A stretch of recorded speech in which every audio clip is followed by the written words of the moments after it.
Welcome to The Explainer.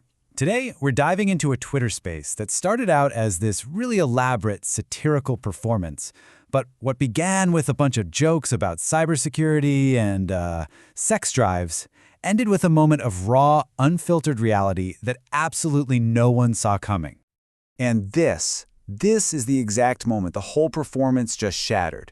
A deeply personal conflict just erupted live, right in front of an audience that, they came for the comedy, but you can bet they stayed for the real-life drama. So you have to be asking, right? How on earth does a surreal cybersecurity parody lead to such a tense public confrontation? Well, to understand that, we've got to rewind. We need to explore the truly bizarre world this online community built for itself, one absurd claim at a time. So let's set the stage. All of this chaos went down in a Twitter space hosted by the Pink Hats, a group that presented themselves as elite and, let's say, unconventional cybersecurity experts. But here's the thing about the Pink Hats. They weren't just telling jokes. They were building an entire universe. The sheer dedication to the performance is what's so fascinating here. They created a whole lore around their completely fictional, innuendo-fueled expertise. Right from the jump, the hosts, Cindy and Helen, set a tone of complete and total absurdity. They were blending what sounded like technical jargon with these outrageous double entendres, making it super clear this was not your average tech support call. And their claims were just hilariously grand. I mean, casually stating that one of the hosts invented metadata. By doing that, they set the rules of the game for everyone. In this space, reality was completely optional, and hyperbole was the native language. And adding another incredible layer to the performance was Alberto.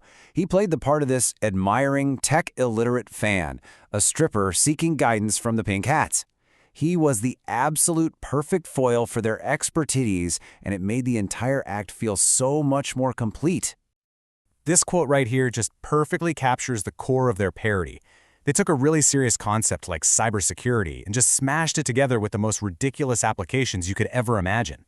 It created this kind of comedy that was both smart and incredibly silly all at once. But, just as the audience was fully bought in, completely immersed in the absurdity, the entire emotional landscape of the space just shifted on a dime. The comedy came to a grinding halt as reality decided to break through. All of a sudden, the jokes about sex drives and backdoor access just vanished. The tone became really somber, and this playful community started to reveal a much more serious, deeply committed side to themselves. This quote from Helen, it reveals everything. The space was more than just a performance. It was a real community, a community capable of holding both profound sincerity and wild absurdity at the exact same time. It really embodies the complex nature of online connection. And then, Alberto, the guy playing the stripper, remember? He drops this into the space, an actual recorded threat to Vladimir Putin from the hacktivist group Anonymous.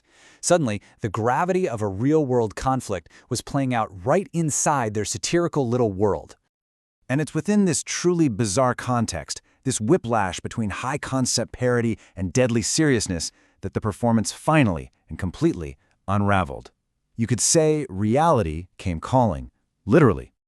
The whole confrontation was like watching a car crash in slow motion.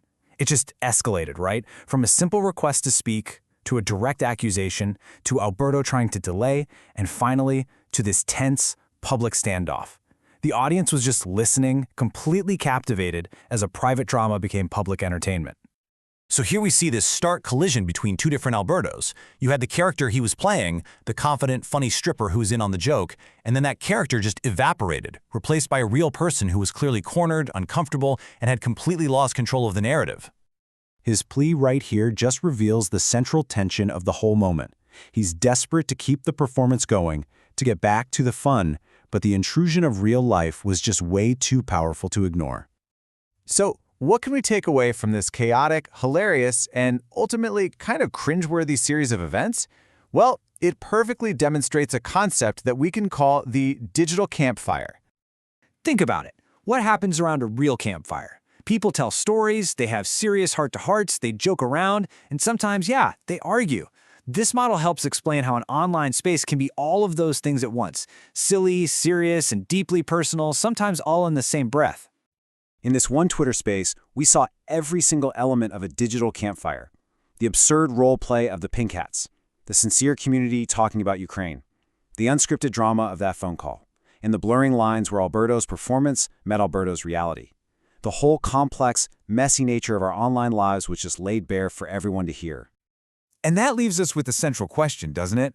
As we spend more and more time connecting and performing and just plain living in these digital campfires, where does the performance end and the real person begin? The line gets increasingly and fascinatingly blurred. The real question is, can we even tell the difference anymore?